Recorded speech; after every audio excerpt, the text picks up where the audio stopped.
ese apartado porque me parece más sensible quizás.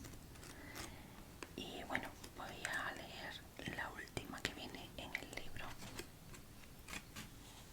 que se llama Pilar Mazaira o la frustración. Estoy grabando por la tarde. Los pajaritos que se escuchan están ahí fuera en su hábitat y espero que no haya muchos ruidos de la vida en general. Y comienzo con esta lectura. Os leo el pequeño resumen que siempre viene en este libro, en cada capítulo, y dice así: no se sentía a gusto en su piel, se veía vieja, gorda, tomaba pastillas para combatir el insomnio, luchaba contra la depresión. Sus aspiraciones no se habían visto cumplidas. Tenía dinero, orden en su vida, pero la pasión que buscaba se concretó en un crimen: el cruel asesinato de un niño de 12 años, que sería la equivocada respuesta a todas sus insatisfacciones. Y comienzo con la lectura en sí de la historia. Era una señora de hábitos católicos. La mañana antes de matar fue a misa. Se mostraba muy educada y sonriente. Era como si tratara de ocultar una doble personalidad debajo de su sonrisa. Cumplidos los 50, conservaba un exquisito cuidado por su figura. Pilar Mazaira Álvarez combatía en su talante excesivamente amable las murmuraciones que corrían sobre ella. En el barrio coruñés de Zalaeta la tenían por extravagante. La conocían bien porque había vivido los últimos 7 años en el número 21 de la calle Hospital, precisamente donde cometería su crimen, uno de los más horrorosos conocidos jamás. Coqueta, pendiente de su imagen, necesitaba en todo momento recibir una buena opinión, pero a pesar de sus esfuerzos no lograba sacudirse las murmuraciones de todo tipo que le colgaban en el mercado de San Agustín. Un año antes de convertirse en una repulsiva asesina, se quejaba de que no podía controlar su peso. Empezó a tomar pastillas y a sufrir crisis de insomnio. Pilar estaba casada. Su matrimonio era aparentemente estable. Ella asistía con regularidad a misa. Llevaba una vida ordenada. Sin embargo, se estaba haciendo vulnerable a la espiral, un lanzazo de luz que daba vueltas, que recibía en los ojos haciéndole perder el sentido. Ya no era capaz de mantener el control. 12 meses después, aquel 20 de mayo de 1992, sufrió de repente todos los males en cascada. Había acumulado rencor contra su vecina y socia en un gimnasio, Purificación Pérez Álvarez, quien vivía un piso por encima de ella con su hijo de 12 años, Pablo Rodríguez Pérez. Pilar amaba a ese niño como amaba a la madre, una relación que bascularía del amor al odio. Habían sido buenas amigas, compartiendo dinero y experiencias, sobre todo a partir de la separación de la madre del niño. Necesitaba a alguien en quien apoyarse y ahí estaba Pilar, dispuesta a escucharla, a darle ánimos. La intimidad, no obstante, se había ido enfriando, lo que generó primero desconfianza y luego rencor.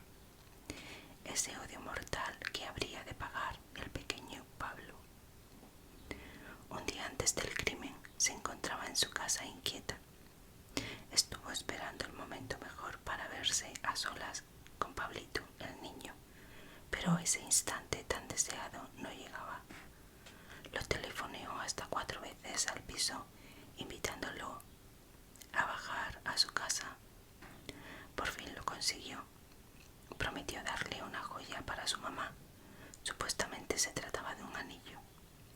Le esperaba solo, pero el pequeño bajó con un amigo con el que estaba jugando.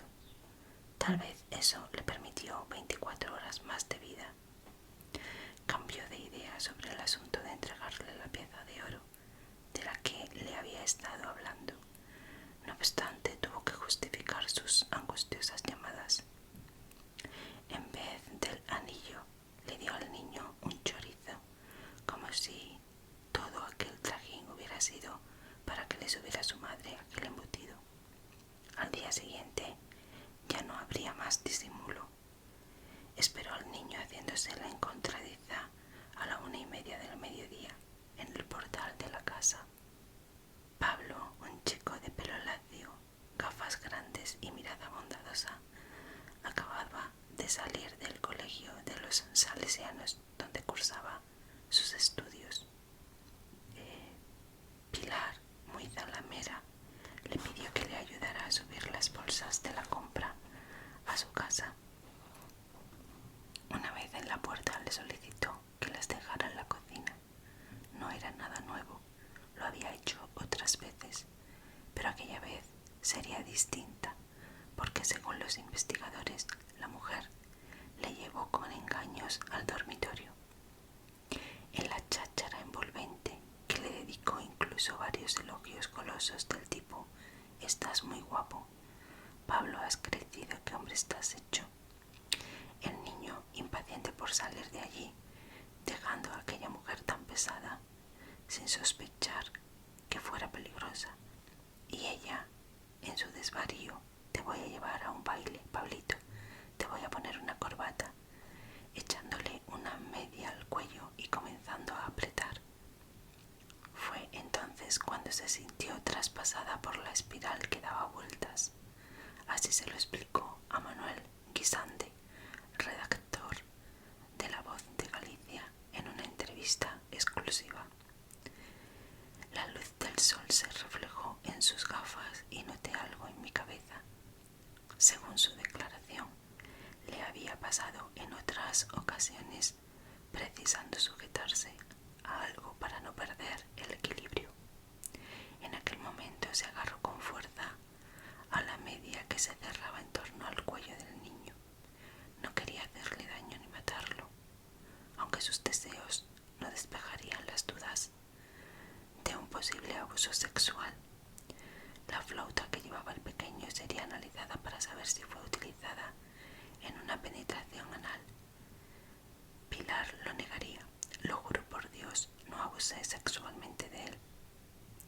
Cuando volvió a sentirse dueña de sus actos, el niño había muerto estrangulado. Enseguida sometió a manipulación el cadáver. Lo ató con una cuerda desde la cabeza a los pies, lo dobló para que le entrara en una bolsa de ropa. Pilar llevaba tiempo sin visitar su casa, porque por aquellas fechas estaba atendiendo a su padre, enfermo de gravedad, en Toreno. Su obsesión sería explicar la naturaleza casual del homicidio. El sol golpeó en una vieja herida, levantó la capa enferma del cerebro, pero no fue así. Llevaba 48 horas detrás del niño, y a través del niño quería dañar a la madre. No podía ser de otra forma, aunque ella, una vez más y siempre, diría que la madre era su amiga, a la que no quería hacer sufrir. A las 3 de la tarde llamó a un taxi. El conductor le ayudó a meter en el maletero la bolsa en la que hábilmente introdujo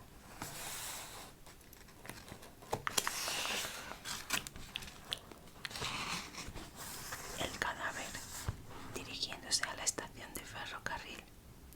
De nuevo necesitó la ayuda de un empleado para colocar el bulto en uno de los departamentos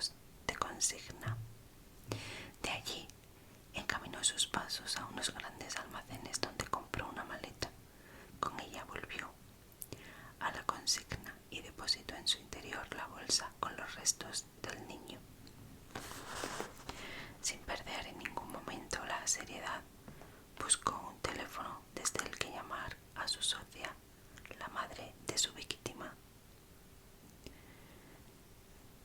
Señora, se hizo pasar ridículamente por francesa.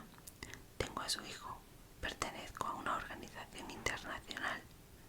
Su hijo está bien, no le va a pasar nada. Es muy listo y está con otros niños. Si quiere recuperar a su hijo, tiene que pagar 30 millones de pesetas. Al otro lado de la línea, Purificación reconoció inmediatamente a Pilar Mazaira, que volvería a llamarla de nuevo, machacando sobre las condiciones del rescate. Ya en ese momento la policía había sido alertada sobre la desaparición del chico, buscando a la presunta autora del secuestro.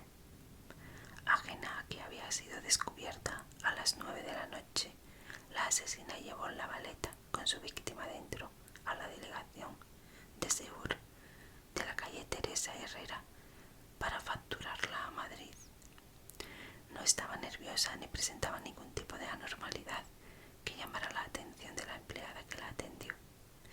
Pesaron la maleta. Son 50 kilos, dijo, sin darle importancia que ella misma la recogería en la capital. Rellenó los impresos con nombre falso y se fue a pasar la noche a casa de una amiga. A la mañana siguiente, lo primero que hizo fue dirigirse a la oficina de facturación para preguntar si el envío había llegado ya a su destino. Los inspectores de homicidio descubrieron su rastro en la agencia y se pusieron en contacto con la policía de Madrid. En la oficina principal fue abierta la maleta, enviada desde La Coruña.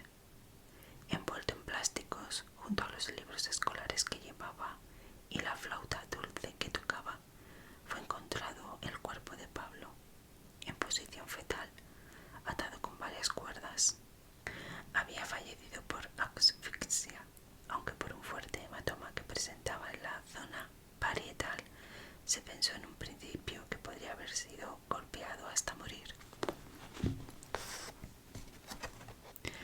La autopsia demostró que los golpes se produjeron después del fallecimiento, seguramente en los traslados post-mortem que la autora realizó, en particular en la bajada por las escaleras hasta la calle, desde el piso en el que tuvo lugar el asesinato, al escapársele tal vez de las manos el bulto, que resultaba muy pesado. El poco espacio de tiempo transcurrido entre la muerte y el traslado provocó que los golpes presentaran reacción, generándose moratones. A las 2 de la tarde del día siguiente, Pilar fue detenida. Lo más difícil para los inspectores era fijar el móvil. Podía participar de cualquiera de estos tres: un asunto de dinero, una venganza o un abuso sexual.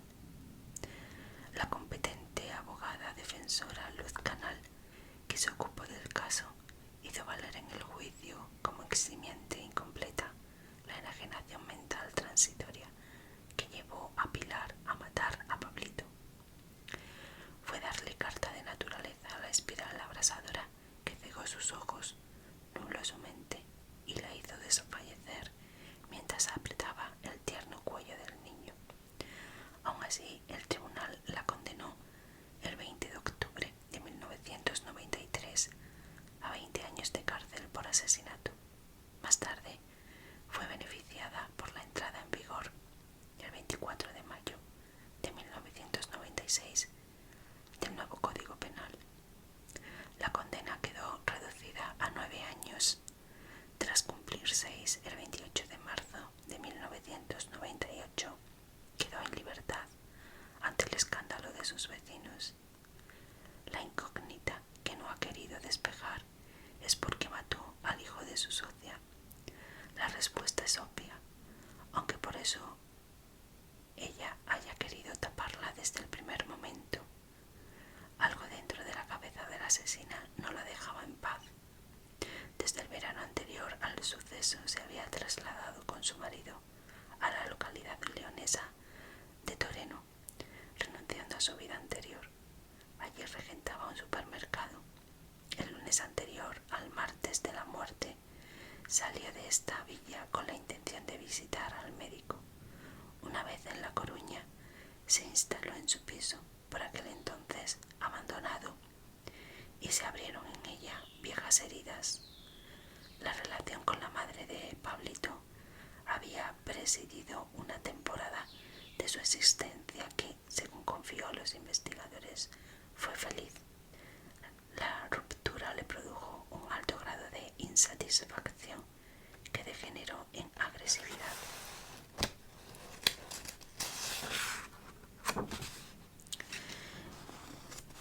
Si en la época que era confidente de su madre, Pablito fue objeto de su cariño, al perder aquel afecto fue también el destinatario de la loca emoción que la llevó a vengarse.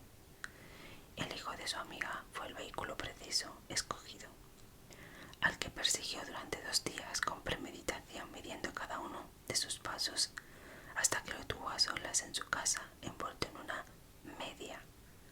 Quizá hubo un móvil sexual, de una sexualidad frustrada que por ella, y no solo por ella, se trató desde un principio de ocultar. Y hasta aquí este relato de este injusto asesinato, a mi parecer, y más injusta la condena. Leyes españolas. No sé qué pensáis, pero 9 años en la cárcel por asesinar a una persona, encima un niño indefenso.